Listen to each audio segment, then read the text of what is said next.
या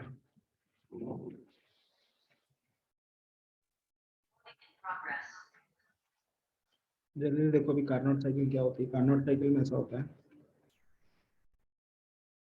कि अगर एक प्रेशर वॉल्यूम वाला ये बना हुआ है, प्रेशर वॉल्यूम, तो पहले सबसे पहला जो प्रोसेस है, मतलब यहाँ से स्टार्ट हुई गैस, ठीक है। So it is Pvt. अपना तुम लोग ऑडियो बंद कर लो। ऑडियो मेरा बंद है। डिस्कनेक्टेड ऑडियो है ना? मेरा नहीं है डिस्कनेक्टेड ऑडियो। डिस्कनेक्ट करने का ऑप्शन होता है, डिस्कनेक्ट।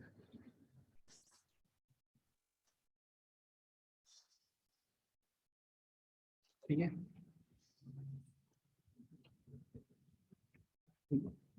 तो यहाँ पे ऐसा होता है कि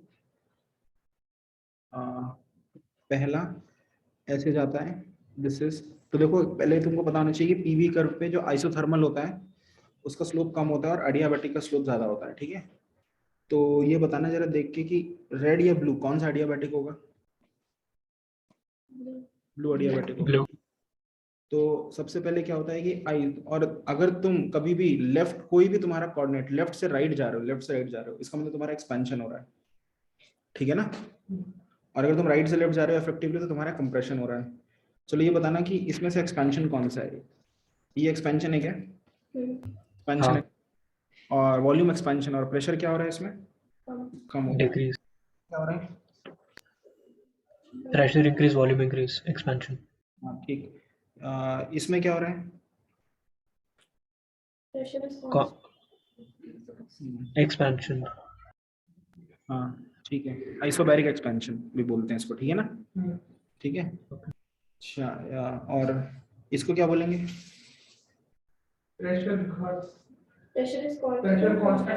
आइसोबैरिक कंप्रेशन। आइसोबैरिक कंप्रेशन, ठीक है।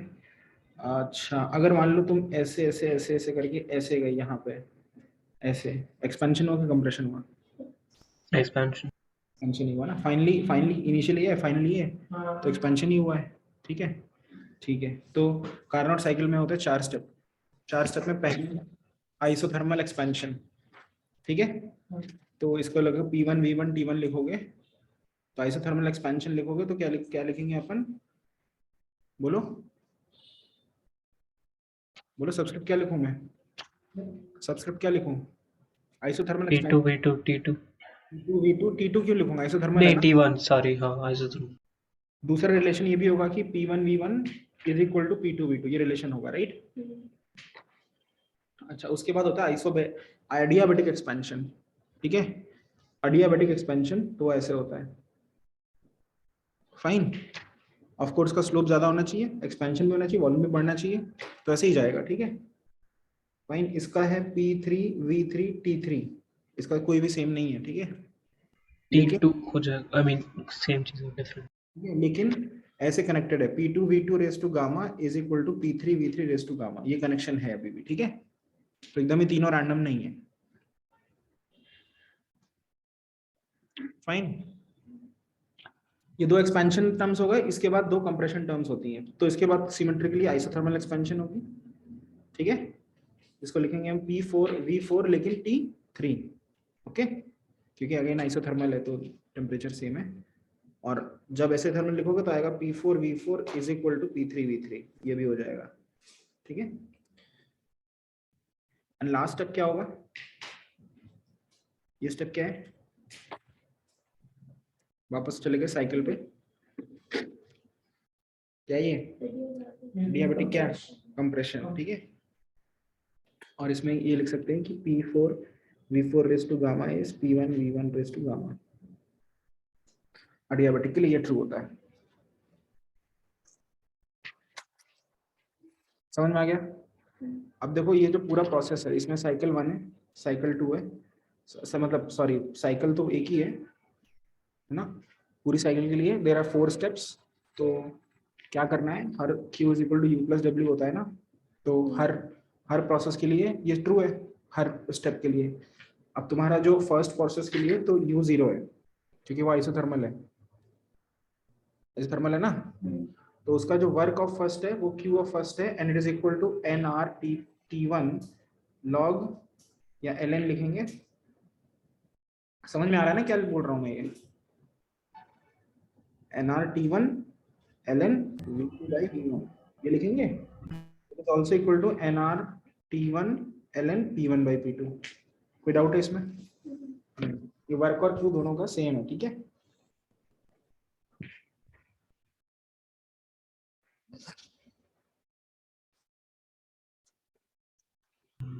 सर प्लस डब्ल्यू क्यों है? Q is equal to U plus W। नहीं समझा मैं प्लस डब्ल्यू क्यों है? फिजिक्स पढ़ा रहा हूँ, ठीक है। ओ फिजिक्स है। तो ये हो गया सेकेंड साइकिल में आपका Q 0 है, राइट, एडियाबैटिक है ना। तो जो तुम्हारा W है is equal to minus U है और डेल्टा U होता है NCV डेल्टा T, राइट। तो या तो तुम वर्क डन को लिख लो W इन सेकेंड लिख लो minus NCV delta T। Delta T कितना है? T3 minus T1, right. यही है, सॉरी, हाँ ये है, ठीक है। ये वर्क डन इन 2 है। Third work done in third work again U is 0, therefore work done is equal to Q3 is equal to NR, बोलो क्या प्रोसेस क्या होगा? NR कौन सा T? T3 T3 ln V3 V4 by, नहीं V4 by V3। it is also equal to NR T3 ln P3 by P4, okay P4 ठीक, ये हो गया वन, हाँ हाँ ठीक। अच्छा इसके बाद जो फोर्थ है, फोर्थ प्रोसेस अगेन क्या है? Q0 है, तो work done minus delta U है, so it is equal to minus NCV delta T यहाँ पर है आपका T1 माइनस T3 है, right. T1 minus T3 final minus. अब देखो जो पूरी साइकिल के लिए, अब साइकिल कितना हीट एब्जॉर्ब कर रही है, साइकिल कितना हीट एब्जॉर्ब कर रही है, वो होता है that is simply Q absorbed by the whole cycle is equal to Q1 plus Q2 plus Q3 plus Q4, ठीक है, फाइन। ये जो टोटल हीट एब्जॉर्ब कर रही है वो फर्स्ट साइकिल में तो W ही उसका हीट है, तो it is NR T1 ln P1 by P, sorry V2 by V1, right, और प्लस Q2 में जो है NR T3 ln V4 by V3। क्या Q2 और Q और Q4 जीरो है, ठीक है, दे आर जीरो। ये समझ में आ गया। और दूसरा जो वर्क डन होता है, वर्क डन होता है बाय द साइकिल होती है, वो होती है work done by the cycle होता है एक्चुअली साइकिल के अंदर जितना एरिया इनक्लोज कर रखा है, साइकिल ने अपने अंदर ये एरिया इनक्लोज कर रखा है, राइट।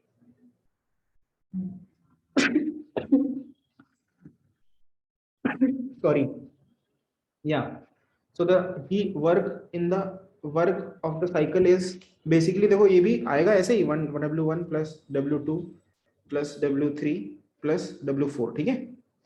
अब W1 कितना है? W1 is that formula, right, ये वाला, ये चीज जो ये चीज है ना W1। W2 कितना है? W2 is minus NCV T3 minus T1 plus W3 is ये चीज, राइट, है ना, प्लस W4 इज, कैंसिल हो जाएंगे ना। मैंने सही किया क्या? एक मिनट देख लें दो।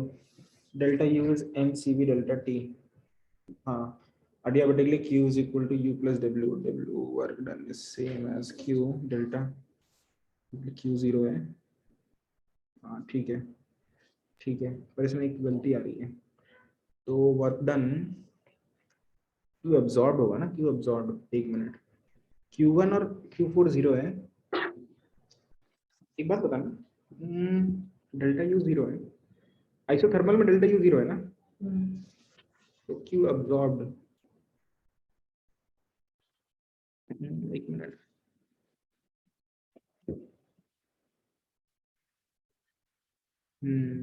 हाँ हाँ हाँ, देखो ये चीज देखो कि इधर ध्यान से देखना, ठीक है, तुम्हारा जो फर्स्ट साइकिल है, फर्स्ट साइकिल में ये चीज देखो, ये चीज, ये जो चीज है ये पॉजिटिव है कि नेगेटिव है? V2 बड़ा है ना V1 से, तो ln के अंदर वाली चीज न्यूमरेटर बड़ा है, तो ये चीज पॉजिटिव है ना? क्यों इस केस में देखो, T3 बड़ा है कि T1 बड़ा है? T1 बड़ा है, T1 बड़ा है कि T3 बड़ा है?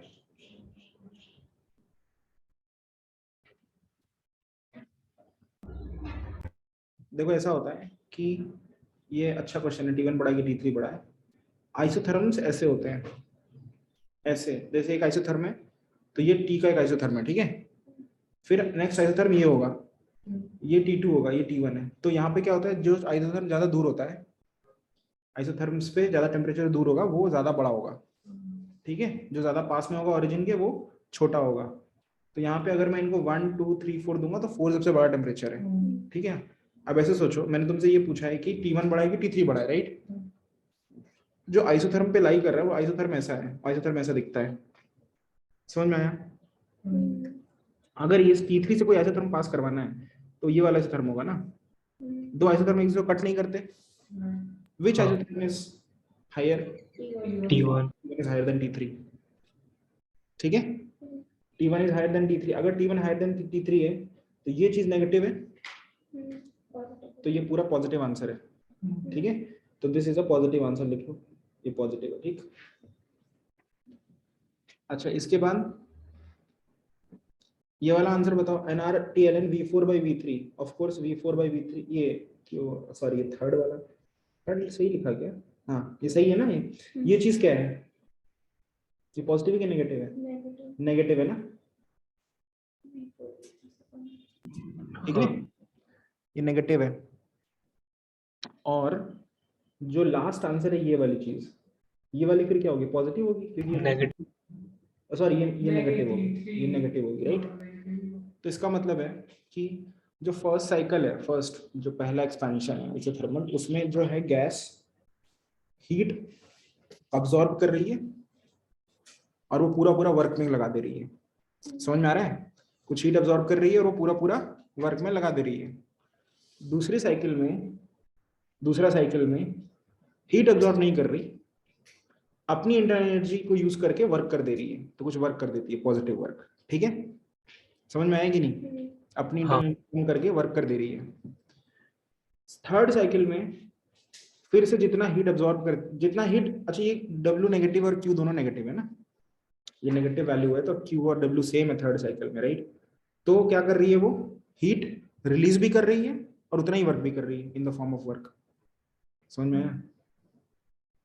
थर्ड साइकिल में which is isothermal compression, U is 0, Q is equal to W, Q3 is equal to W3, ठीक है। और ये नेगेटिव चीज है, मतलब क्या हो रहा है, हीट भी नेगेटिव है, एब्जॉर्ब मतलब हीट रिलीज कर रही है, ठीक है ना, कैसे हीट रिलीज कर रही है, और वर्क, उसका वर्क नेगेटिव मतलब वो क्या हो, कंप्रेस हो रही है, तो कंप्रेस होके हीट रिलीज कर देती है, ठीक है, समझ में आ गया? और चौथे साइकिल में क्या हो रहा है, हीट फिर से 0 है, अब इस बार नेगेटिव वर्क है, मतलब सिर्फ कंप्रेशन हो रहा है, ठीक है, फाइन, समझ में आ गया? अब अपने को क्या करना है कि जो जो नेटवर्क किया है वो किया है इसने, वो इसने किया है, देखो अगर तुम नेटवर्क निकालोगे तो ऑफ कोर्स सेकंड और फोर्थ तो एक दूसरे को कैंसिल कर दे रहे हैं, है ना, तो नेटवर्क सिर्फ फर्स्ट और सेकंड का क्या आ रहा है, सम आ रहा है, फर्स्ट और थर्ड का, सॉरी फर्स्ट और थर्ड का सम आ रहा है ना, ये समझ में आ गया कि नहीं? Which is equal to the blue thing plus, और you can say minus the green thing, I mean positive of green thing, whatever, ठीक है। तो अगर मान लो ऐसे समझो कि वर्क, तो इसका सपोज जो ब्लू वाली चीज है ना, ब्लू वाली चीज नहीं, रेड वाली चीज, गलत, ब्लू की ऊपर वाली, ये वाली चीज, येलो वाली, तो येलो वाली चीज मान लो 100 है, ठीक है।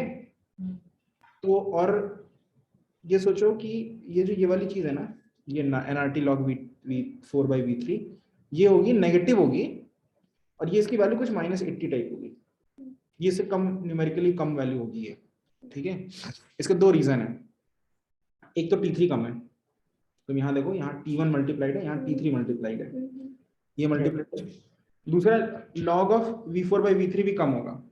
ठीक है, तो इफेक्टिवली क्या है, न्यूमेरिकल वैल्यू से कम आ रही है। ठीक है, जो अभी जो टोटल वर्क होता है वो होगा टोटल ऑफ कोर्स 100 - 80, वो टोटल वर्क किया है। ठीक है, और जो हीट ली है उसने, एब्जॉर्ब जो हीट करी है उसको हम लेंगे, वो हम पूरी लेंगे कि ऊपर 100 एब्जॉर्ब करी। ठीक है, फर्स्ट साइकिल में 100 एब्जॉर्ब करी, सेकंड में 0, थर्ड में उसको +80 करके लेंगे। नहीं सॉरी, सिर्फ 100 लेंगे, 100। मतलब जब कि वो देखो, एक इंजन है, वो हीट लेता है, कुछ वर्क करता है, ये पूरा वर्क कितना वर्क किया है, 100 येलो माइनस ग्रीन 20 वर्क किया, और कुछ हीट निकाल दिया। कितनी हीट निकाली है उसने, 80 निकाल दी है ना। ठीक है, तो हम ये बोलेंगे इसकी एफिशिएंसी ये होती है कि बेटा तुमने कितना काम किया, यानी तुमने 20 काम किया और तुमने हीट कितनी ली थी, तो एफिशिएंसी होती है, देयरफॉर एफिशिएंसी को ऐसे लिखते हैं, एफिशिएंसी होती है कि तुमने कितना काम किया, which is W, divide by तुमने हीट कितनी ली थी, और टोटल वर्क डन खुद कितना है, ये खुद ये वैल्यू है ना, yellow thing right, minus the this thing right. समझ में आया? अब येलो थिंग को क्या, yellow thing is equal to W1 और Q1 राइट, है ना, और yellow this next thing is, green thing is W3 और Q3। तो ये लिख सकते हैं W it's actually is equal to Q1 - Q3 by Q1। ठीक है, which is equal to 1 minus Q3 by Q1। ठीक है, which is equal to 1 minus T2 ln V3 by V4, जो भी आएगा वो T1 जो भी तुम लिख लेना। ठीक है, वो आएगा। अभी उसमें क्या करना है अपने को ना, अच्छा अपना जो आंसर आएगा वो आएगा 1 माइनस ऊपर वाला Q3 minus Q3 by Q1 आएगा ना, तो T3 ln V4 by V3, समझ में आ रहा है, T3 ln V4 by V3 divide by T1 ln V2 by V1। ठीक है, ये आएगा, समझ में आ रहा है कि नहीं? अब इसके अंदर कुछ मैथ्स यूज करना है, वो मैथ यूज करना है, ये वाले रिलेशंस यूज करनी है, ये सब यूज करना है। ठीक है, जब इसको यूज करोगे तो फाइनली ये जो चीज है वो सिर्फ और सिर्फ बचेगी, अच्छा ये बात समझ में आ रही है कि जो जो ये कार्नोट साइकिल है इसमें सिर्फ दो ही टेम्परेचर है, दो ही टेम्परेचर पूरा ऑपरेट कर रहा है ना, एक T1 देख लो इस डायग्राम में, एक T1 और एक T3। तो बस ज्यादा कौन सा है, लोअर कौन सा है, T3। 1 माइनस फॉर्मूला होता है 1 minus T lower by T higher. तो T3 टेबल नहीं याद करना, क्या रखना है, 1 minus T lower by T higher. Very simple, ये एफिशिएंसी का फॉर्मूला है। तो ln V4 by V3 is equal to ln V2 by V1 आ रहा है। नहीं ऐसा नहीं बोल, शायद वैसे ही आ रहा ऐसे ही आएगा, हाँ ऐसे ही आएगा, यस। है। ओके, ठीक है, आगे बढ़ो। अब इसमें कुछ क्वेश्चंस कर लेते हैं कार्नोट साइकिल पे।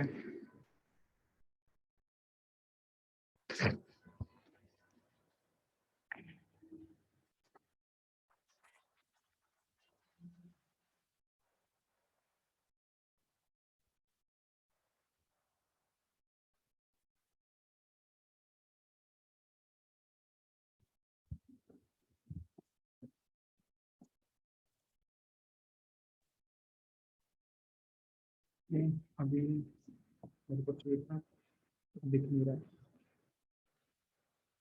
एक्सरसाइज 2 में है। एक्सरसाइज 2 मतलब कौन से, किसकी बात कर रहे हो?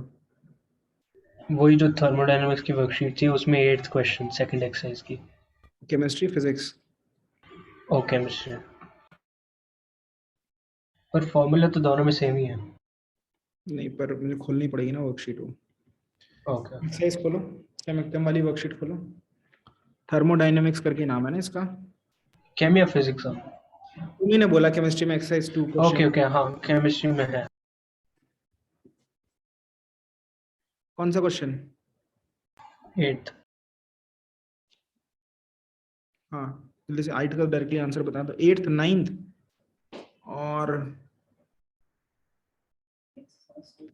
और 6th भी।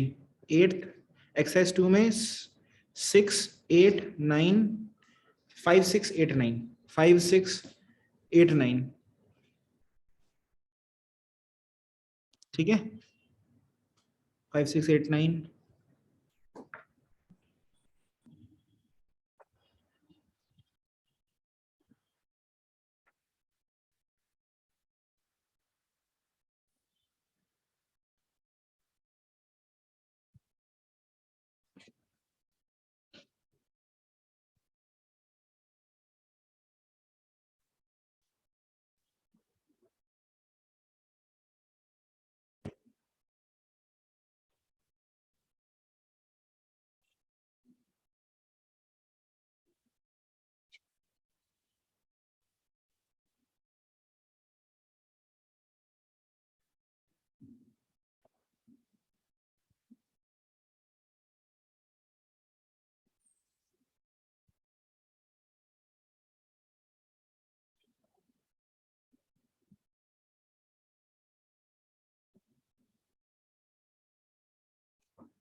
हमेशा अब पूछा ही होगा क्वेश्चन में, केल्विन में नहीं, सेल्सियस में, तो सेल्सियस में, लेकिन फॉर्मूले में हमेशा केल्विन आता है।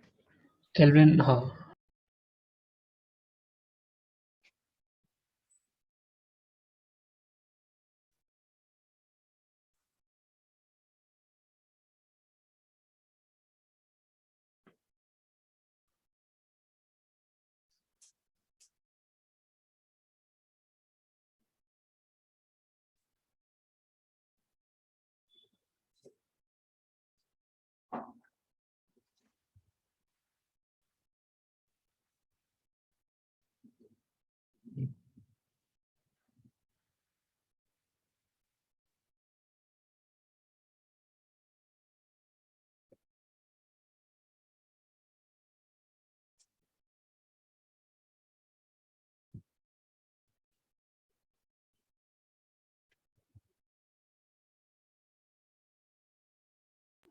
सर सिक्स्थ वाले में सिक्स्थ वाले में वो जो सेकंड वाला है वो हाफ पी नॉट है क्या?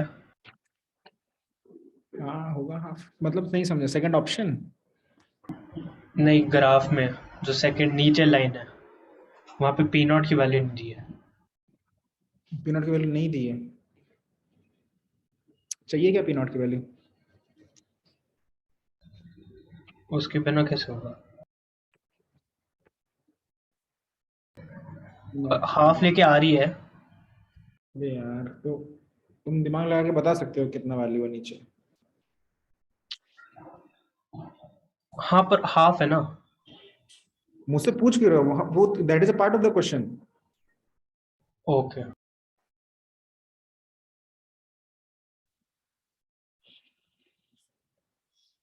पी नॉट दो है कितनी वैसे वैल्यू? हाफ। हाफ ही आएगी ना। हाफ है। कैसे? P1 V1 is equal to P2 V2। ठीक है, वो पार्ट ऑफ द क्वेश्चन है बेटे। ओके।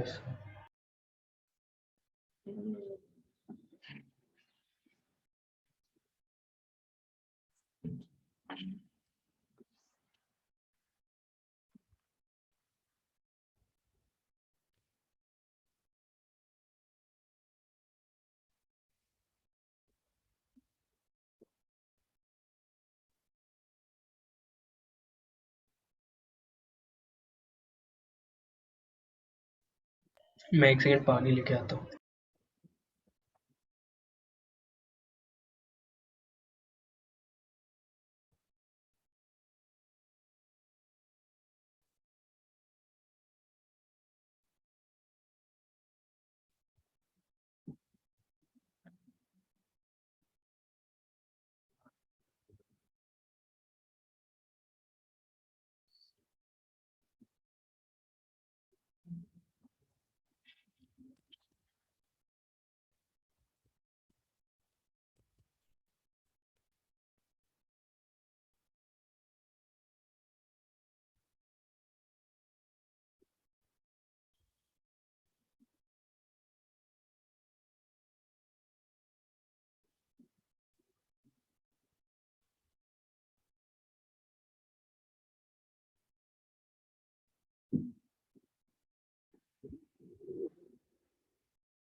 हो गया?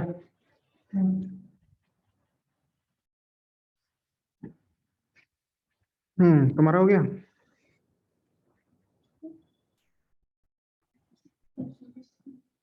फिक्स बाकी है। श्रेय तुम्हारा? डन। डन। हाँ, अच्छा। 6 में नीचे वाला प्रेशर P0/2 ये समझ में आ गया? तो फॉर द फॉलोइंग प्रोसेस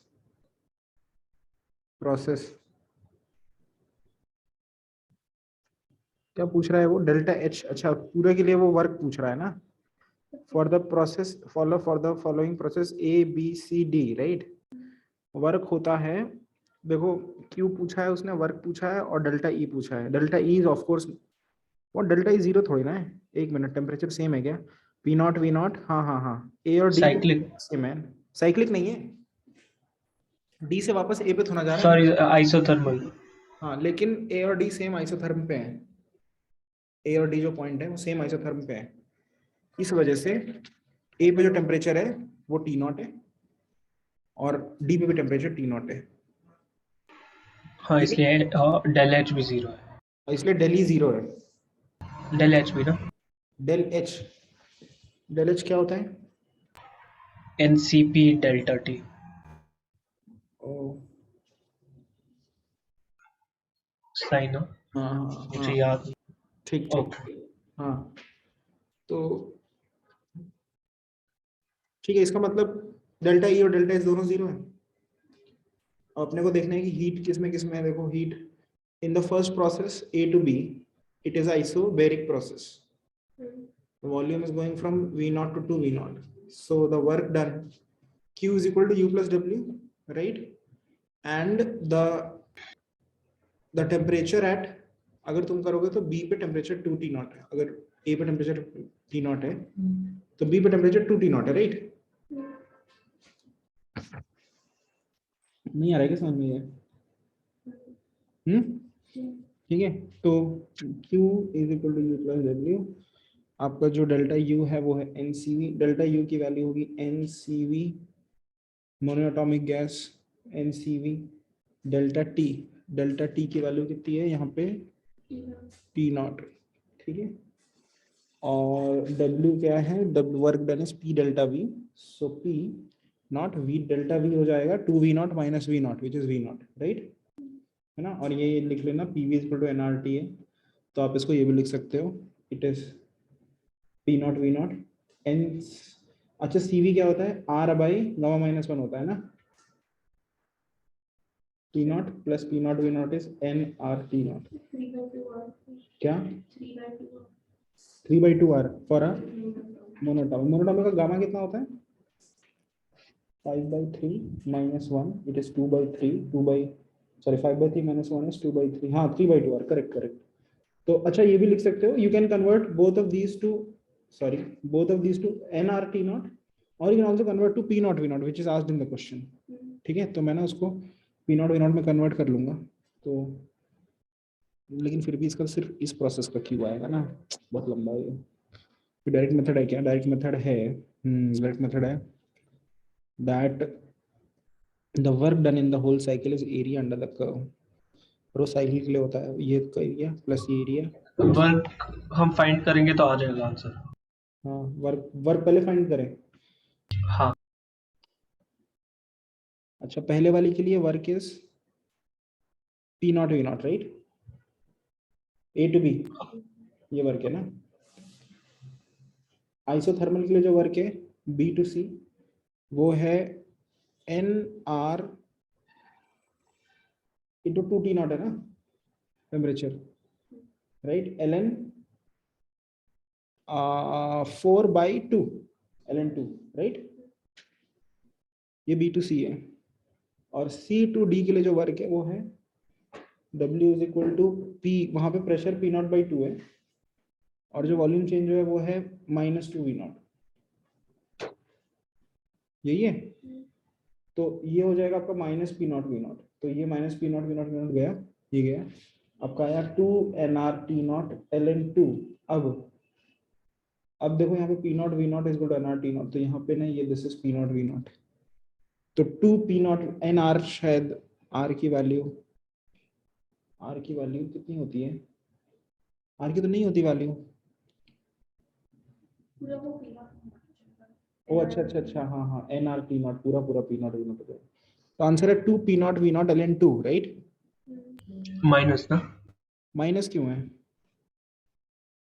ओ हाँ ऑप्शन में माइनस केमिस्ट्री है में और माइनस है, केमिस्ट्री में माइनस है, ठीक है। अगर फिजिक्स होता तो हम प्लस लिखते। तो आंसर है, ओ अभी भी आ आंसर गया ना। ए हो गया ना फिर, हाँ 6 का ए हो गया, हाँ हाँ ठीक, करेक्ट, समझ में आ गया। और बाकी सब हो गए, आंसर चेक कर लिए, तो कार्नट हो गया, ठीक है, ओके।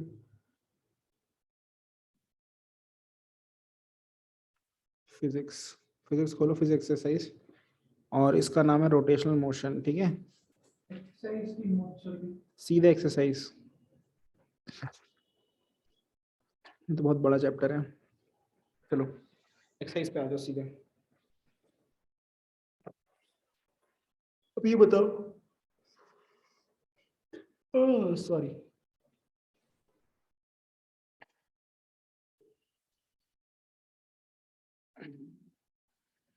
क्वेश्चन नंबर 1 से पढ़ना स्टार्ट करो।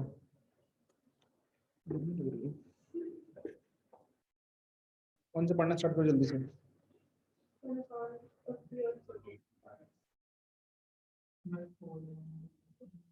इसका नाम है rotational motion, system of particles नहीं है, on account of the earth rotating about its axis, ये है।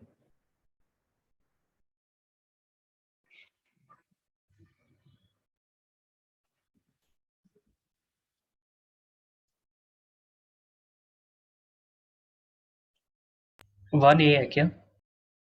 हाँ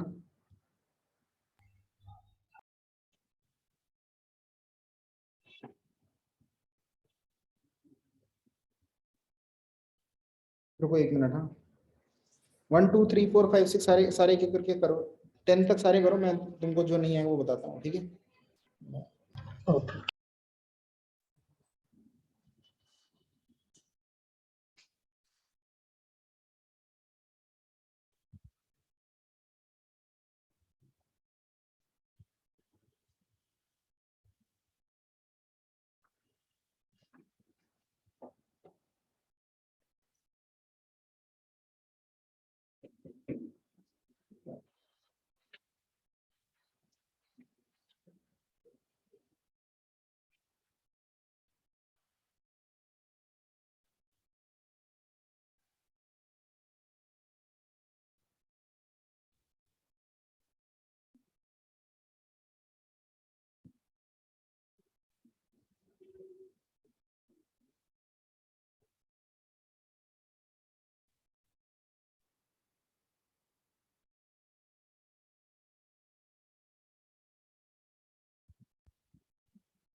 हाँ,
फर्स्ट क्वेश्चन का आंसर क्या है?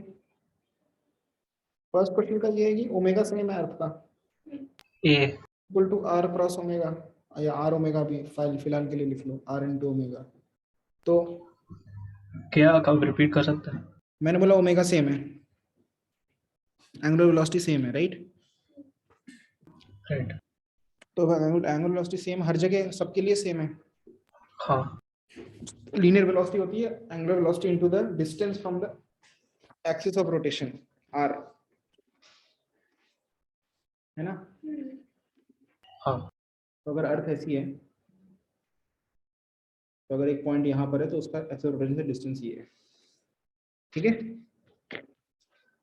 तो जो ज्यादा इक्वेटर पे पॉइंट है उसका लीनियर वेलोसिटी ज्यादा होगी, और एक पोल के की लीनियर वेलोसिटी, एंगुलर वेलोसिटी, हाँ।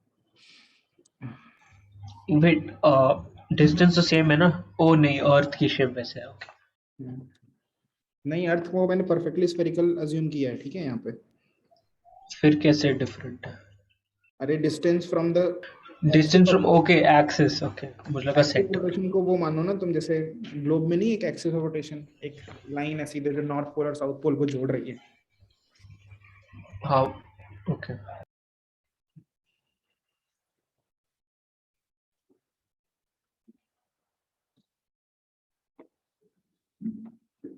ठीक है,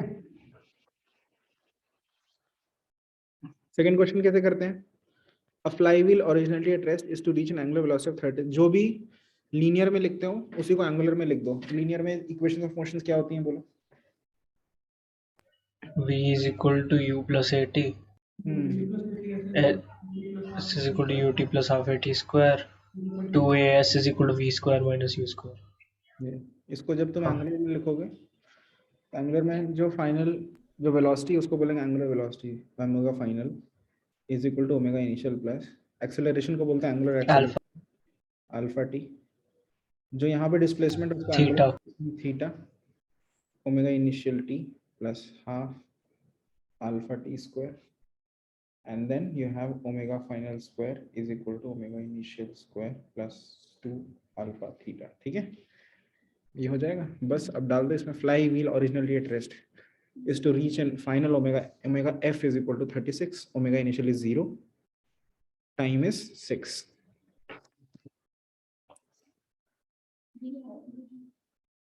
हाँ ठीक है, not feeling well।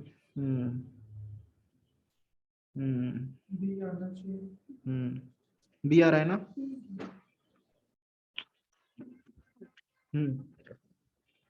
Next, rotating rod starts from rest, मतलब ओमेगा इनिशियल 0, और बाद में क्या बोल रहा है? ओमेगा क्या होता है? एंगल। ओमेगा जो होता है वो होता है हाउ मच एंगल्स रेडियंस इन पर सेकेंड। ओके, सो देखो ओमेगा का जो यूनिट होता है वो होता है, ये गुजरात का मैप बनाए क्या? हाँ, गुजरात का मैप क्यों बनाएगा ये कोई? ओके, तो अपना जो ओमेगा होता है उसका यूनिट होता है रेडियंस पर सेकेंड। ठीक है, यहाँ पे अभी रेडियंस पर सेकंड नहीं दे रखा है, यहाँ क्या दे रखा है? सबसे पहले तो मिनट को सेकंड में करेंगे तो कितना आएगा पर सेकेंड, और रेवोल्यूशन को रेडियन में करने पे कितना आएगा? एक रेवोल्यूशन में कितना रेडियन होता है? 2 पाई। तो 10 रेवोल्यूशन में कितना होगा? तो ओमेगा कितना हो गया? रेडियन पर सेकेंड। ठीक है, निकाल लो अल्फा। ठीक है, निकल आएगा। नेक्स्ट है नंबर कार ट्रेवल्स 2.5 किलोमीटर। तो ऐसा होता है कि एक पहिया अगर एक बार पूरा घूमता है तो सरकमफेरेंस जितना कवर करता है, राइट? तो वो एक बार पूरा घुमा है, तुमको निकालना है 2.5 किलोमीटर चलने पे कितनी बार पूरा घुमा होगा, राइट? चलो निकाल लो। ठीक है, कर लेना इसको। अभी 2 gear wheels which are meshed together have radii of this much and this much. The number of revolutions does the smaller turn when the larger turns through 3 revolution. उसने 3 revolution कर लिए तो उसने कितना सर्कमफेरेंस कवर किया होगा? 0.5 है ना, या 2 पाई आर कर लो, जो भी सिमिलर ही आएगा, is equal to x into 0.5 ना। 3 into 0.5 must be x into 0.5, right? यही होगा डायरेक्ट। सही है ना ये कि नहीं? 10 आंसर है क्या इसका? 5th का डी है क्या? एक मिनट चेक करता हूँ मैं। डी फॉर डॉग, हाँ सही है। ठीक है, समझ में आ रहा है तुमको श्रेय? Yes sir. ठीक है। 6th, the radii of a wheel of a car is 0.4, the car is actually from rest। हाँ जल्दी जल्दी करो, जल्दी करो। 6th अपने आप करो।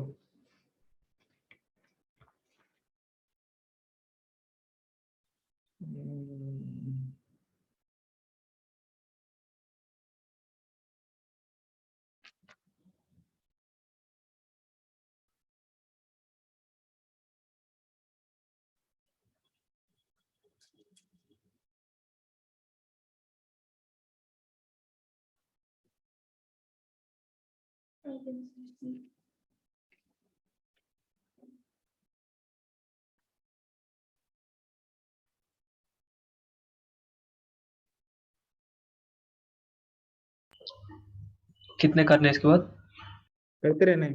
7th, in the adjoining figure along which axis the moment of inertia of the triangular lamina will be maximum, along which नहीं आता। मोमेंट ऑफ इनर्शिया होता है मास इंटू आर स्क्वायर का सम। ठीक है, मास इंटू आर स्क्वायर का सम। तो हाँ, अबाउट एन एक्स।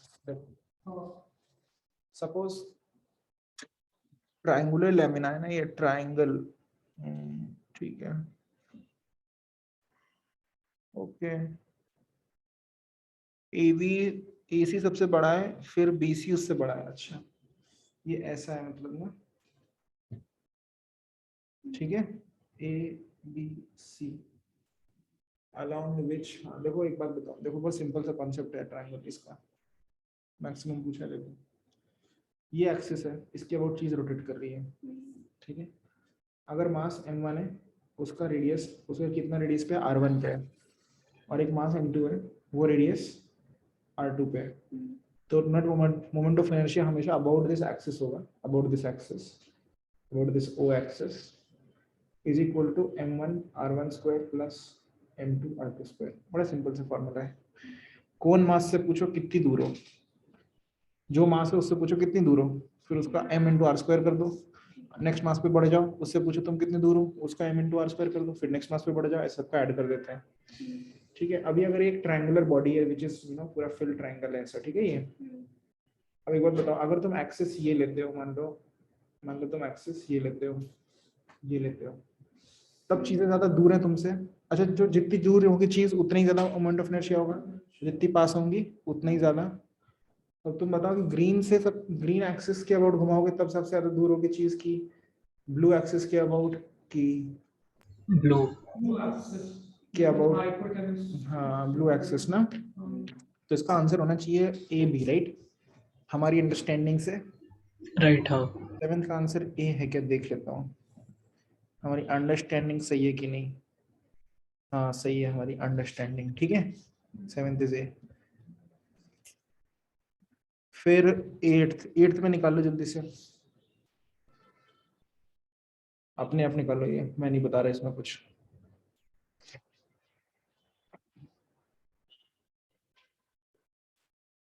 और 9th भी अपने आप करना, ठीक है, और 10th भी अपने आप करना।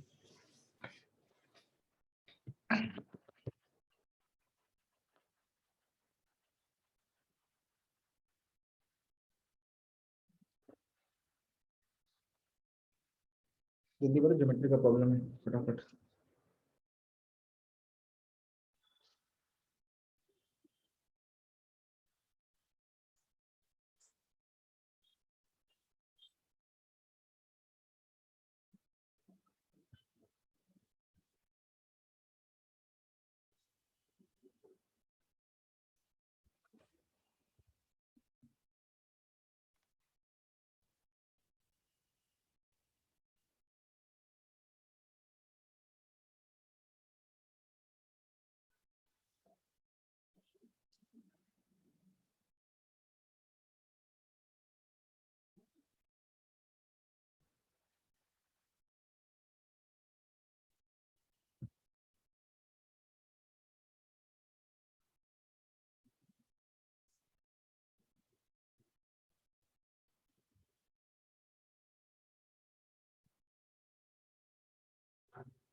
एक का भी होगा।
8 9 10 हो गया ना? 8 हो गया, 9 हो गया। 9 का ऐसा है हाँ, कि iron is heavier then aluminium, तो क्या आंसर होगा? ए होगा ना? ये ठीक है। हाँ, 10 10 में क्या है? Rectangular slab of same thickness, easy से डिस्टेंस सबसे कम है। Minimum, right? राइट। हाँ ठीक है। बट HF से कैसे नहीं होगी? अज्यूमिंग कि BC लंबा है AB से।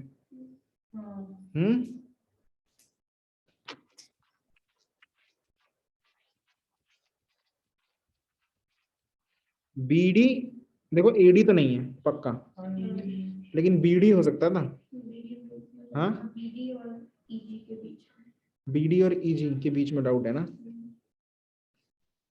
BD और EG के बीच में डाउट है।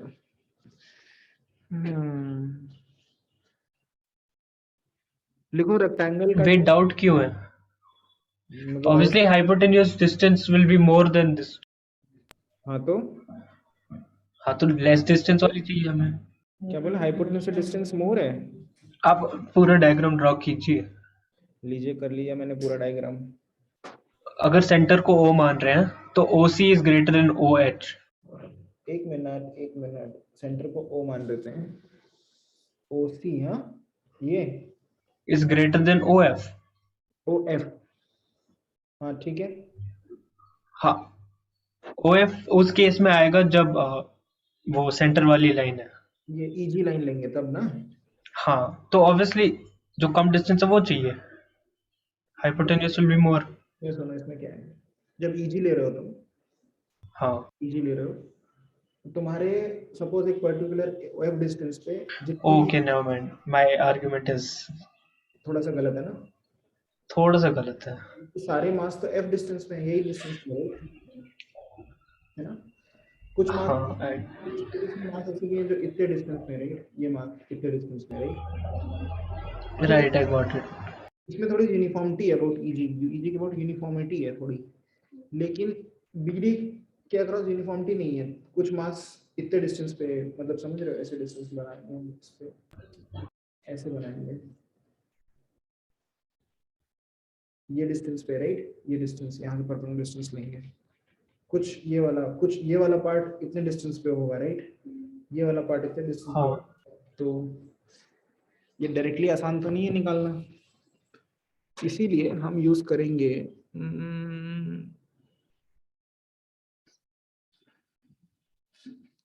1 मिनट, हाँ 4 o'clock हो रहा है।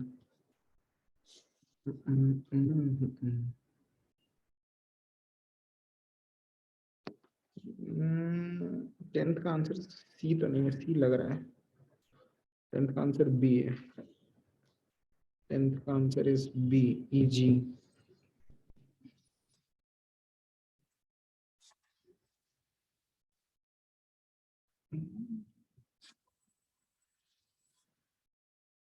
एक होता है पैरेलल एक्सिस, एक होता है परपेंडिकुलर एक्सिस, अगर इसका निकालना है about BD,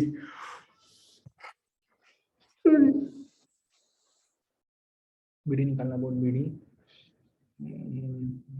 AC is not perpendicular to BD,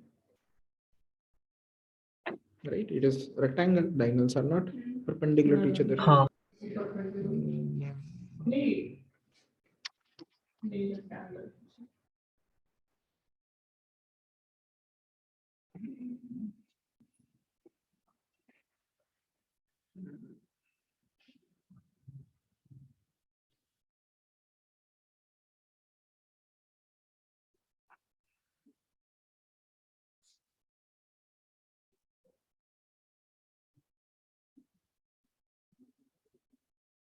एक मिनट रुकना, by 2a square plus b square,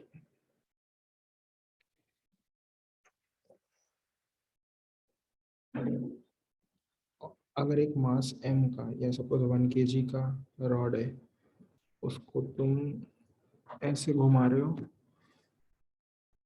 हाँ रॉड, एक ये पूरा घुमाना है, तो 1 kg पूरा पूरे को घुमाओ, पूरा घुमा, अगर इसको पूरा घुमाओगे तो आपको तुम्हारा, हाँ हाँ यस, लेकिन ये वाला जो पार्ट है इसका, जब छोटू ये जितना दूर है उतना दूर ये जितना दूर है उतना दूर ऐसे भी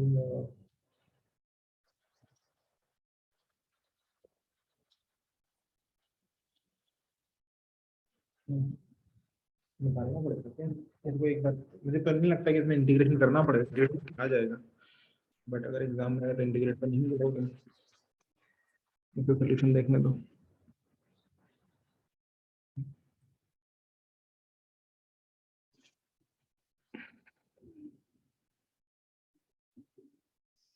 जो BC इक्वल टू 2AB दे रखा है, ऐसा तो नहीं दे रखा BC इक्वल टू 2AB, नहीं दे रखा है ना, नहीं उसके बाद भी कैसे चलेगा, पता चलेगा। नहीं नहीं नहीं, कहीं किसी ऑनलाइन में कहीं पे ऐसा क्वेश्चन दे रखा है और BC इक्वल टू 2AB दे रखा है, उससे आ जाएगा क्या? 1 मिनट, हाँ देखो ऐसा होता है, m/12 square, okay, Ix is m/12, Iy is m/12 b square, Iz is, ठीक है Iz तो निकाल लिया आपने, ये बोल रहा है अभी कि dmr square by AE is greater than AH, ये पता है भाई मेरे को, ये तो पता है, देखो जो ऑनलाइन सोल्यूशन दे रखा है उसमें भी ये बात नहीं समझाई है उसने कि भाई तुम लोग को ये तो समझ में आएगा कि EG के अबाउट जो ईजी के अबाउट मोमेंट ऑफ इनर्शिया वो कम है, HF के अक्रॉस ज्यादा है। इतना समझ में आ गया? इतना समझ में आ गया तो छोड़ दो अभी इसको, ठीक है, ओके, लीव इट। हाँ, आंसर इज ईजी, ईजी है, ठीक है। अब तुमको कुछ चीजें अलग बता देता हूँ। अगर एक रॉड है, ठीक है, एक रॉड है, उसको तुम रॉड, तुम लोग को वीडियो दिखाई दे रहा है ना, ये रॉड का मास एम है और लेंथ एल है, ठीक है। इसको मैं ऐसे घुमाता हूँ, ठीक है, नहीं पहले मैं ऐसे घुमाऊंगा सेंटर ऑफ मास के अबाउट। तो इसका जो मोमेंट ऑफ इनर्शिया होता है वो होता है ml²/12, लिख लो इसको, ml²/12। रॉड के सेंटर ऑफ मास के अबाउट उसको घुमा रहे हो,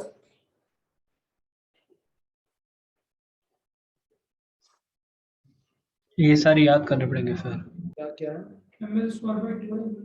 हाँ ml²/12। याद करने पड़ेंगे। सारे जितने मैं तुमको ऑब्जेक्ट्स बता रहा हूँ सबको याद होना चाहिए, ओके। ठीक है। अच्छा, इसके बाद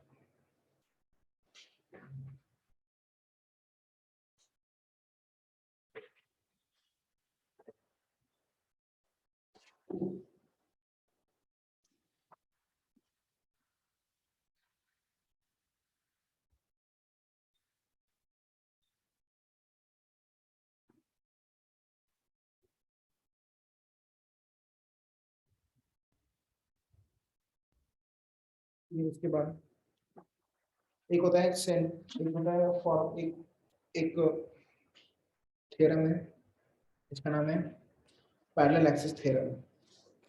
तो थ्योरम ये बोलता है कि अगर कोई एक्सिस है जो सेंटर ऑफ मास से पास हो रहा है, ये एक्सिस है, इसको जब ऐसे घुमा रहे हो तुम सेंटर ऑफ मास के पकड़ के घुमा रहे हो ना, तो तुम्हारा एक्सिस सेंटर ऑफ मास से पास हो रहा है। तो थ्योरम पैरेलल एक्सिस बोलता है कि अगर तुमको एक आई सेंटर ऑफ मास पता है, तुमको बता दिया मैंने सेंटर ऑफ मास कितना है इस ऑब्जेक्ट का, m²/2, तो तुम उसी के पैरेलल, उस एक्सिस के पैरेलल किसी भी और एक्सिस से रॉड का मोमेंट ऑफ इनर्शिया निकाल सकते हो। अब मान लो तुमने वो जो पैरेलल एक्सिस लिया है वो लिया तुमने ग्रीन वाला जो रॉड के एंड से पास हो रहा है।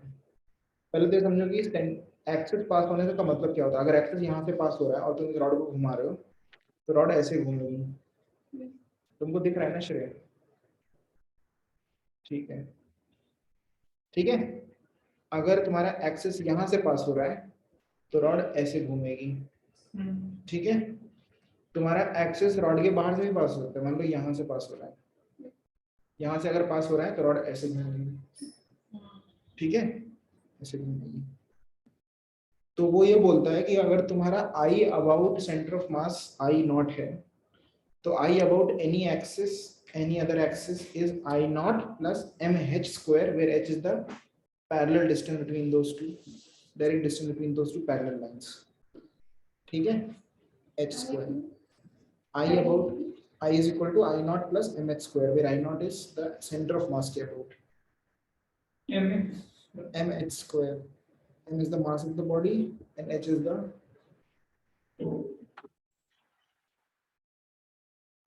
distance, ठीक है, from the center of mass। इसके अबाउट कितना होगा, इस एक्सिस के अबाउट रॉड का निकाल लो, रॉड के एंड पे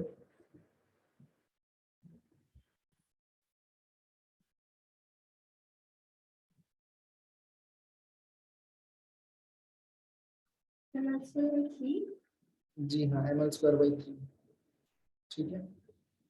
लॉजिकली जितना, अभी देखो पहले रॉड ऐसे घूम रही थी, ऐसे घूम रही थी, अभी रॉड ऐसे घूम रही है, तो तुमको समझ में आना चाहिए कि ये वाला मोमेंटम ज्यादा आएगा, ये वाला, और ml²/3 ज्यादा होता है ml²/12 से, कितना ज्यादा होगा, 4 टाइम्स ज्यादा होता है।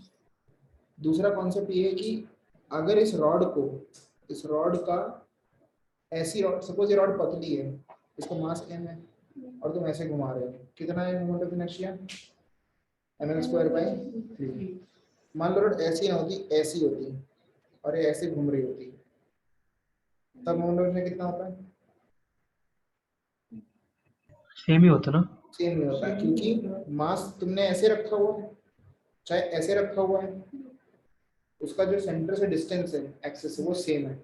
बस क्यों? क्योंकि ऐसे चाहे तो मास जितना भी फैला लो, उसका ये डिस्टेंस तो सेम है ना। तो अगर इस रॉड का ये पार्ट तोड़ के, या मान लो इस रॉड का इतना पार्ट तोड़ के मैं इसको पतला टी शेप बना दूं, समझ में आ रहा है ना? पतला सा पार्ट तोड़ के इसको ऐसे लंबा कर दूं, तब भी ऐसे घूमने वाला मोमेंट ऑफ इनर्शिया चेंज नहीं होगा, क्योंकि क्योंकि ये डिस्टेंस कितना भी मास कहीं पर भी हो, उन सबका जो डिस्टेंस है वो सेम है। तो अगर यहाँ पे 5 kg का मास रखा है, सपोज यहाँ पे 5 kg का मास रखा है, और मैं उसको ऐसे तोड़ दूं कि उसको मैं 3 पार्ट्स में तोड़ दूं, 2 kg को ऊपर यहाँ रख दूं, 2 kg को इधर रख दूं, 1 kg यहाँ रखा रख दूं, और ऐसे ही घूम रही है रॉड, तो मोमेंट ऑफ इनर्शिया चेंज नहीं होगा। ठीक है। उसके बाद ऐसा है कि इसका मतलब क्या होता है कि अगर ये रॉड रॉड ऐसे घूम रही है जिसका मास m है और लेंथ l है, तो कितना है? ml²/12। अगर ये इसको मास को मैं सेम मास रख के इसको सिलेंडर खींच के सिलेंडर बना दूं जिसका हाइट h है, तो हाइट h से कोई फर्क नहीं पड़ेगा, उस सिलेंडर का भी जो मोमेंट ऑफ इनर्शिया होगा वो ml²/12। सिलेंडर के केस में जो रेडियस होता है वो r हो जाता है। अगर एक सिलेंडर को बात करूं और सिलेंडर को तुम घुमा रहे हो, तो you can take it as a rod जिसका डायमीटर, उस डायमीटर की रॉड को तुम घुमा रहे हो। अगर एक सिलेंडर को घुमा रहा हूँ ऐसे अबाउट, ऐसे घुमा रहा हूँ ऐसे about this, it is like कि मैं एक डायमीटर, इसके डायमीटर की रॉड को घुमा रहा हूँ। सेम S2R इस केस में L=2R हो जाएगा, H से कोई फर्क नहीं पड़ेगा। इस बात समझ में आ गई? ठीक है। दूसरा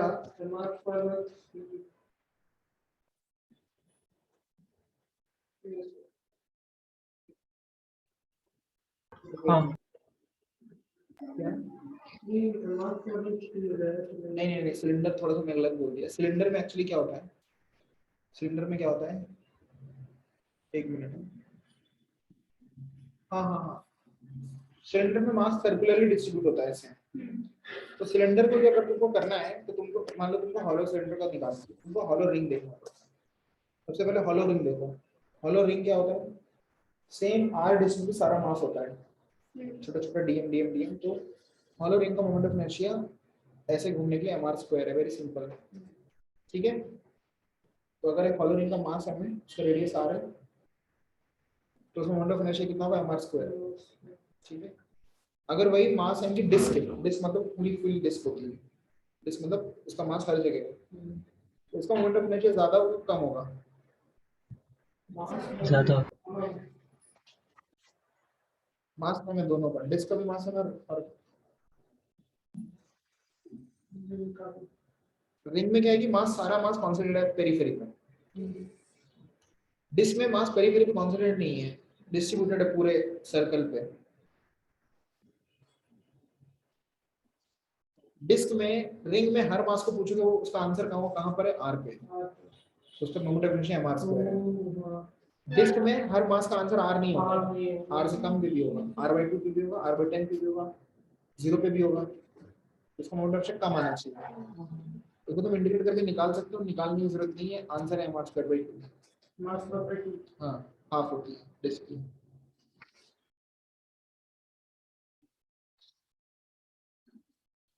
ओके।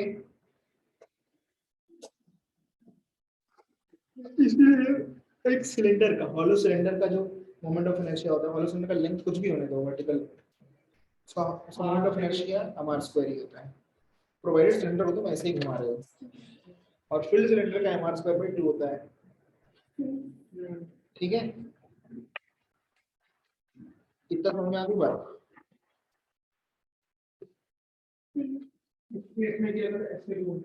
कैसे? हाँ, ऐसे घूम रहा है अबाउट द एक्सिस। ठीक है। दूसरा है वो नोटबुक देना, ये वाले, ये मेरी है क्या? हाँ, देखो इधर m/2 a² + b²। हाँ, इसको देखो, ये एक नोटबुक है, ये एक रेक्टेंगल है जिसका लेंथ l है, ब्रेड्थ b है, और इसका मास जो है वो m है। ठीक है। अब देखो अगर मैं इस रेक्टेंगल को ऐसे घुमा रहा हूँ अबाउट दिस एक्सिस, इसका लेंथ L था और ब्रेड्थ B है, मैं इसको ऐसे घुमा रहा हूँ ऐसे, तो it is as good as कि मैं ना एक इतनी लंबी रॉड को घुमा रहा हूँ ना। तो अगर मैं इस एक्सिस को ऐसे घुमा रहा हूँ, राइट, तो इसका moment of inertia about this axis कितना होगा? बाय 3 नहीं होगा, बाय 12। बाय 12 नहीं, बाय 3 होगा, बाय 3 होगा बेटे, बाय 3 होगा। क्यों? ये देखना, ये ओ एंड, ओके, हाँ हाँ, मुझे लगा सेंटर से। ठीक है, ये समझ में आ गया। अगर मैं इसको ऐसे घुमाने लगूं तो ऐसे, ml square by 3। ml square by 3 ये लिख लो।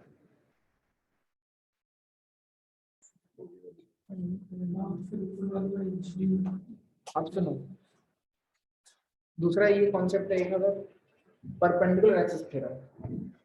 परपेंडिकुलर एक्सिस थ्योरम क्या बोलता है?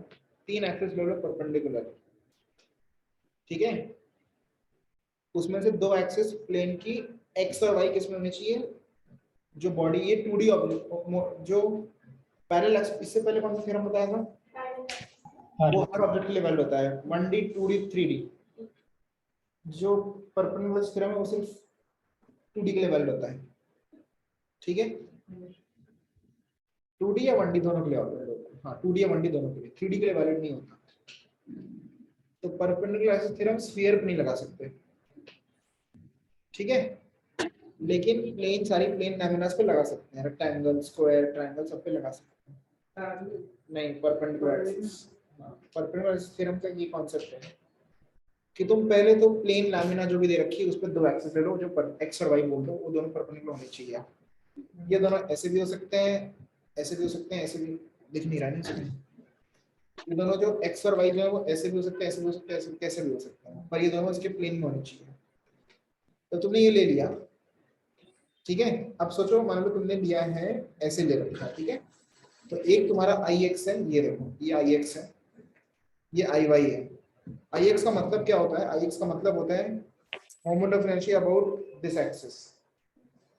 आई वाई का मतलब होता है moment of inertia about this axis.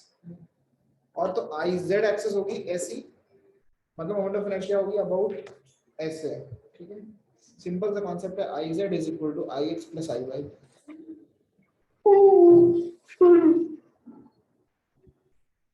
I Z is equal to I X plus I Y. अभी देखो, मैंने अभी तुमसे पूछा था अबाउट दिस एक्सिस घुमाने का, मतलब एक्सिस यहाँ से पास हो रही है, एक मिनट,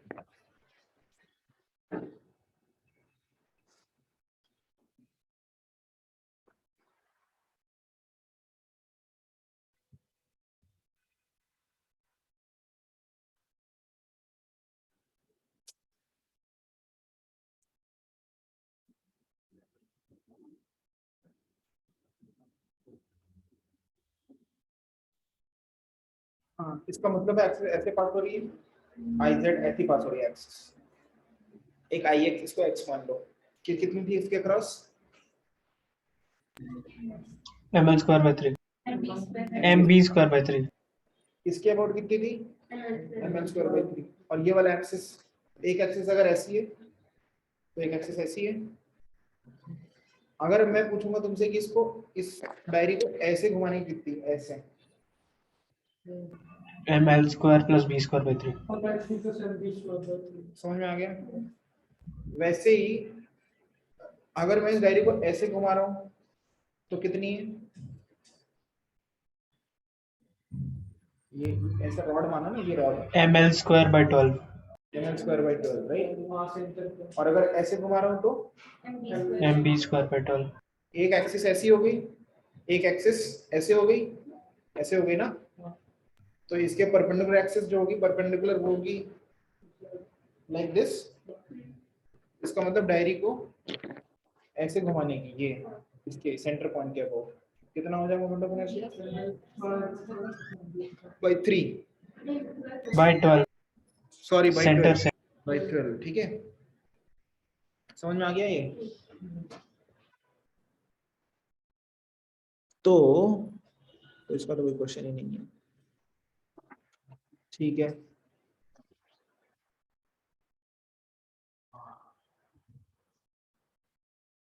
अच्छा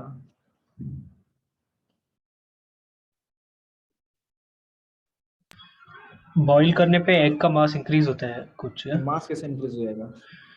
हाँ तो 12th क्वेश्चन में क्या पूछ रहे क्वेश्चन हो? में ऐसा है सॉरी। कि 12 क्वेश्चन में ऐसा है कि, हाँ क्वेश्चन करो, क्या क्या लिखा है? हाफ बॉइल्ड,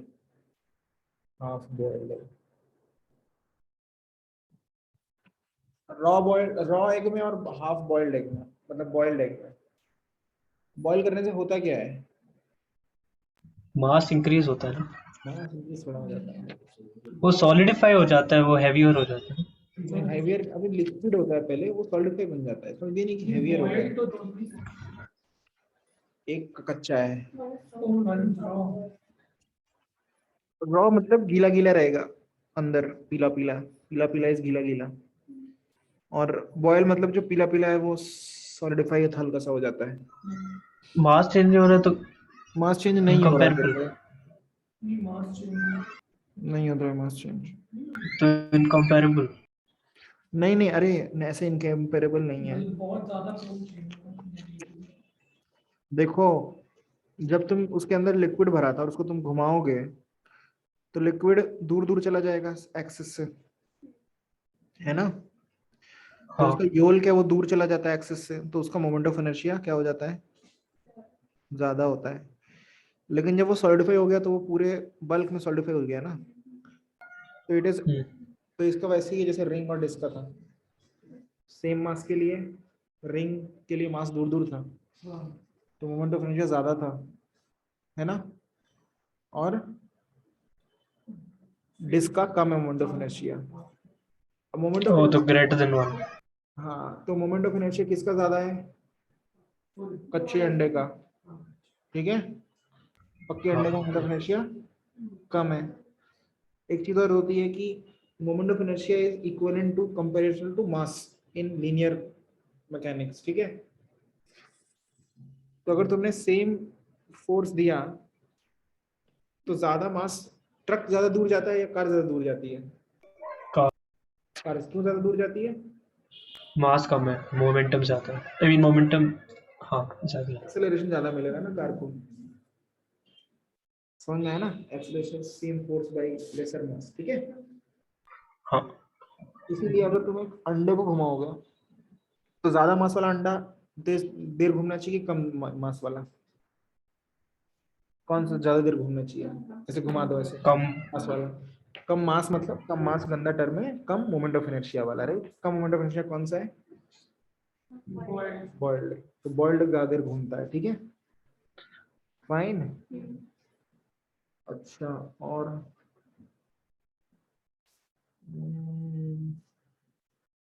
एक बार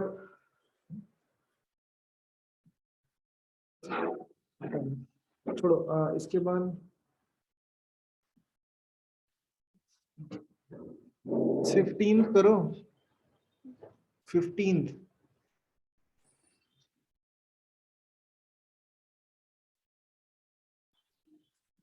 और 17th करो, ठीक है?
15 and 17.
कौन सा क्वेश्चन है?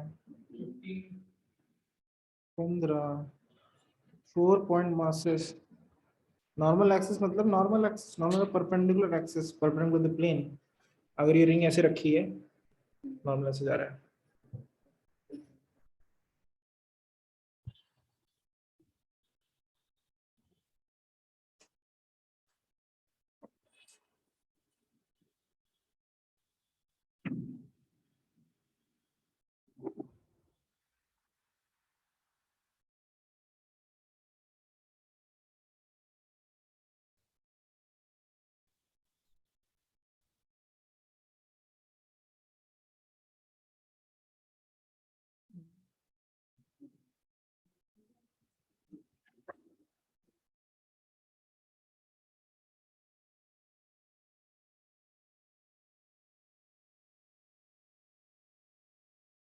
हो गया।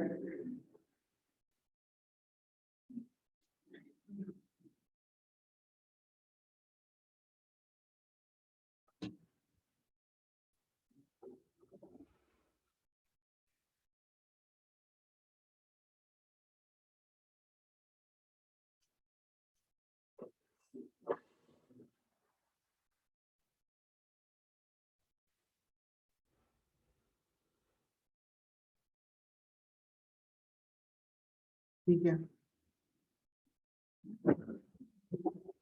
23 करो। 23 में ऐसा होता है कि तुम्हारा मोमेंट ऑफ इनर्शिया, मैंने पैरेलल एक्सिस थ्योरम बोला था, it is moment of inertia about any axis is equal to I about centre of mass plus M X square. ये बोला था, यानी कि about any other axis which is not centre of mass, moment of inertia is more than that of center of mass because mx square is always more than yes. 0, right? इसका मतलब किसी भी moment of inertia सबसे minimum कब होता है? जब वो सेंटर ऑफ मास से पास हो रहा होता है। ये समझ में आ गया? 23 कर लो।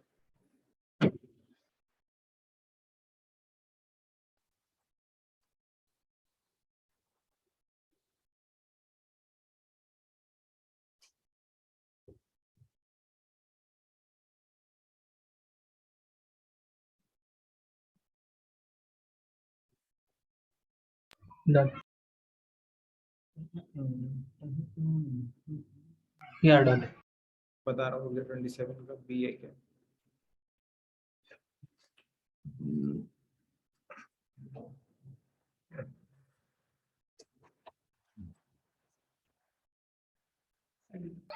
ट्वेंटी सेवन भी करना है क्या? 27 भी करना है। 27 में ये Okay. बोला नहीं है। 27 में तो you have to find the torque about centre of mass. Okay, you have to find torque about center of mass in 27. Yeah, man. Yes.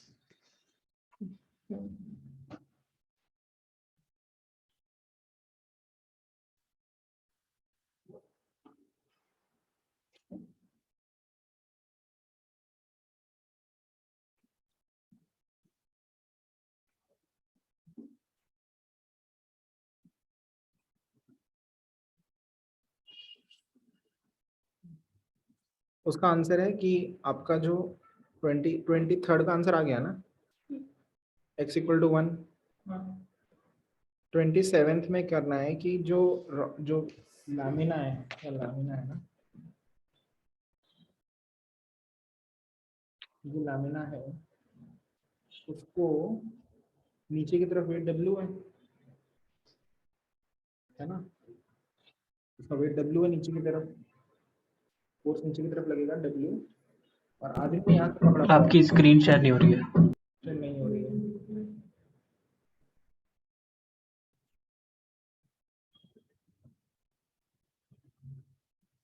तो ये लामिना है, लामिना में सेंटर ऑफ मास पे फोर्स वेट W है, आदमी ने यहाँ से पकड़ा हुआ है, ना तो ये लामिना राइट जा रहा है ना लेफ्ट जा रहा है, इस पर राइट कोई फोर्स है नहीं, राइट। तो इसका मतलब आदमी सिर्फ ऊपर की तरफ फोर्स लगा रहा होगा, जो भी आदमी नॉर्मल या जो भी टेंशन जो भी बोलो तुम लगा रहा है वो डब्ल्यू के बराबर ही होगी, राइट। अब पूछ रहा है कि ये वाला जो आदमी का फोर्स है सेंटर ऑफ मास पर कितना टॉर्क लगाता है, सेंटर ऑफ मास पॉइंट ये है, इससे इस फोर्स की परपेंडिकुलर डिस्टेंस जो है वो इतनी डिस्टेंस है, which is given as b/2। और कितना वेट है फोर्स है w b/2, और कैसे घुमा रहा है, ऐसे घुमा रहा है ना, w वेट b/2। वैसे क्यों? एक मिनट, w by क्लॉकवाइज होना चाहिए ना। नहीं, दूसरी साइड घुमाएगा ना। अबे नो नो नो, सर आप बुक पकड़ के देख लो। गलत गलत, सही सही सही। वो जो वेट है, एक मिनट, वेट कोई टॉर्क नहीं लगा रहा, तो आदमी को भी एक मिनट, ओ आदमी का क्लॉक टॉर्क ऐसा होना चाहिए ना, एक मिनट। हाँ आदमी का टॉर्क मुझे ना समझ में नहीं आ रहा है। सर ऐसे खींचेंगे ना बुक, क्योंकि वो ऐसे नीचे गिरेगा। मुझे अब बता दो तुम्हारा डायग्राम, बोलो।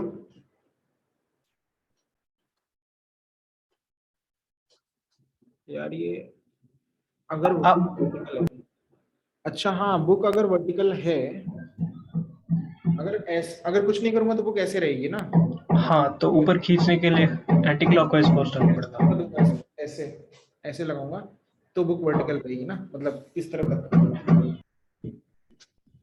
समझ आ रहा है, इस बुक को मुझे ऐसे धक्का देना पड़ेगा इस तरफ। तो अगर इस बुक को देखूंगा क्वेश्चन में, तो बुक होनी चाहिए थी ऐसे गिरी हुई, ऐसे गिरी, लेकिन है नहीं, तो आदमी जो है वो, मुझे तो एंटी क्लॉकवाइज लग रहा है, एंटी क्लॉकवाइज ही है। एंटी क्लॉकवाइज है, ठीक। हम्म, समझ में आ गया सबको एंटी क्लॉकवाइज क्यों है।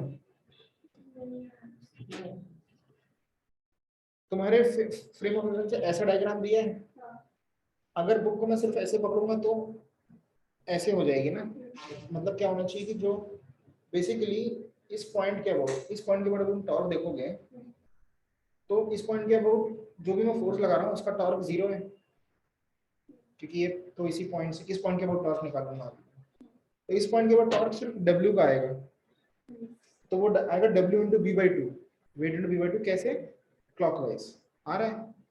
तो इसका मतलब है कि एक्सटर्नल टॉर्क है ऐसे ओरिएंटेशन में, तो ऐसे स्टेबल तो नहीं रह सकती ना, ऐसे इसीलिए ऐसे हो जाती है, वो इतना गिर जाती है कि जो सेंटर ऑफ मास है उस लाइन में आ जाता है, जो सेंटर ऑफ मास है वो इसकी, ताकि डब्ल्यू का टॉर्क जीरो हो जाए, ताकि डब्ल्यू का टॉर्क, डब्ल्यू फिर इस लाइन से पास करेगा ना, डब्ल्यू का torque about this point zero हो जाए। लेकिन बुक में क्वेश्चन में दिया नहीं, ऐसा नहीं है ये, ऐसे ही है। इसका मतलब क्या है, इसका मतलब है कि मैं इसको नीचे से करवाऊंगा ना, ऐसे ऐसे ऐसे लगा रहा हूँ ना, ठीक है, ठीक है। और वो कैसे बोलोगे तुम कि जो मेरा टॉर्क है वो ग्रेविटी के टॉर्क को बैलेंस करना चाहिए, ग्रेविटी का टॉर्क है इस पॉइंट के अबाउट डब्ल्यू b/2 क्लॉकवाइज, ठीक है, मेरा उल्टा होना चाहिए।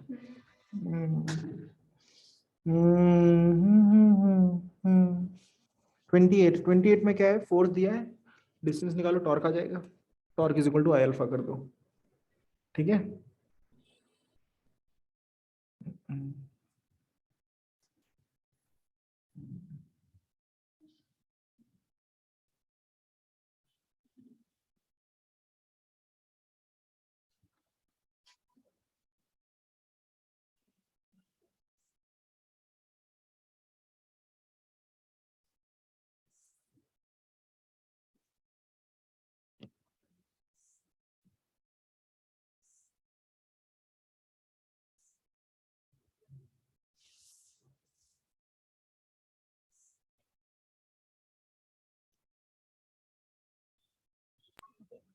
सर अब क्या करना है? अब करना है, तुमने कर लिया 28। ओके, नहीं नहीं, मेरी आवाज नहीं आ रही थी कि यहाँ पे कोई ड्रिलिंग कर रहा है। 28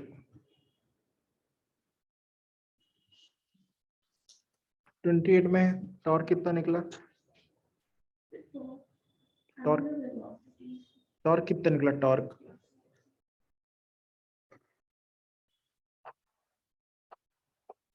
20 न्यूटन लगा रहे, कितना दूर लगा रहे हैं?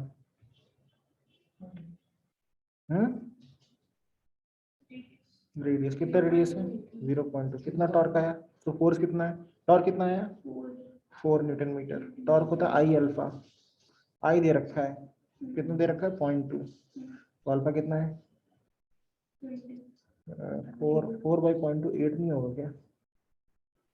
4/8 कितना? हाँ 120 होता है। हाँ 20, हाँ 20 क्या आ गया तुम्हारा अल्फा? पूछ रहा है कि velocity is equal to alpha into T. हाँ 100 मीटर/सेकंड सही है, 28 का डी सही है ना? ठीक है। और 28 29 तो सॉरी 30।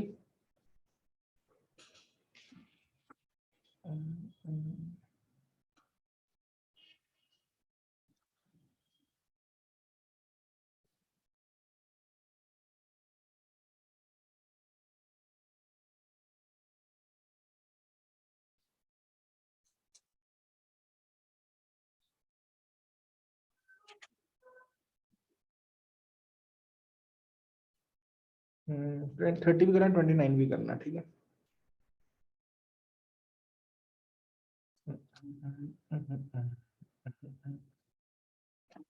30 में 12 न्यूटन वाले का जो टॉर्क है वो 10 न्यूटन वाले का टॉर्क कितना है पहले बताओ? 10 न्यूटन वाले का टॉर्क कितना है? अरे कैसे किया वो बताओ? 10 इंटू 0.3। हाँ किस तरफ है, क्लॉकवाइज एंटी क्लॉकवाइज? पॉजिटिव ले सकते हैं, उसके बाद दूसरी चीज नेगेटिव ले सकते हैं, सही बात है। या फिर इसे नेगेटिव ले सकते हैं, उसे पॉजिटिव ले सकते हैं। ऐसे करा करो हमेशा, जो भी क्लॉकवाइज हुआ करे ना उसको नेगेटिव लिया करो, ठीक है। ठीक है, यहाँ पे कुछ भी कर सकते हो तुम, ये तो स्केलर नंबर है वैसे भी सारे, ठीक है। तो ठीक है 9 न्यूटन का कितना है? 0.9 into 3। हाँ 2.7 ना? Sorry, 9 into 0.3। हाँ 2.7। तो इन दोनों का टॉर्क ऐड होगा कि सब्ट्रैक्ट होगा? ऐड होगा, दोनों क्लॉकवाइज है तो ऐड होगा। दूसरा अभी जो 12 न्यूटन वाले का टॉर्क है वो थोड़ा सा गड़बड़ है ना, उसको कैसे निकाल? -12। उसका एक काम करो, 12 को ना कंपोनेंट ले लो। एक हॉरिजॉन्टल में कंपोनेंट लोगे, लेफ्ट साइड में जा रहा है 12 cos 30, और वर्टिकल में कितना जाएगा? 12 sin 30। कौन सा वाला लेंगे? कॉस वाला। 30 वाला बेकार है, उसका टॉर्क 0 है, सेंटर से पास हो रहा है वो एक्सिस से। तो 12 cos 30 इंटू क्या डिस्टेंस लोगे? 0.05, ठीक है। क्या? हाँ 12 cos 30 is 12 into √3/2 into 0.05। ये टॉर्क मतलब उल्टा होगा ना उनके, सब्ट्रैक्ट होगा ये वाला टॉर्क।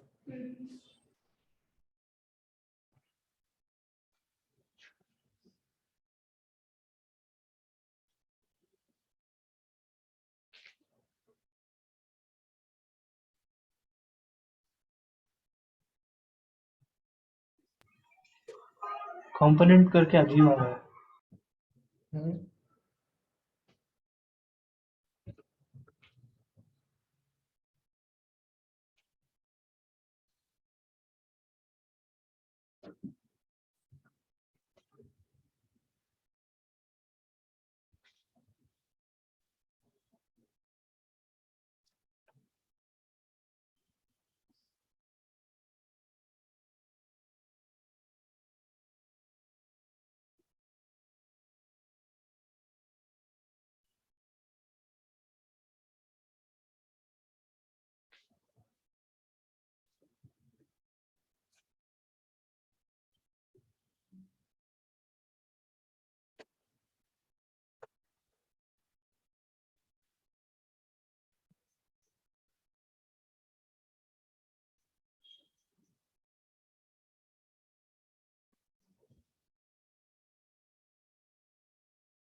क्या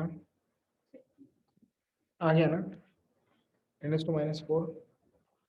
ठीक है, अभी इसके बाद मैं कल करूंगा, ठीक है। सर आंसर 10⁻³ लिखा है, गलत किया फिर होगा, भी 10⁻⁴ आ रहा है। पक्का?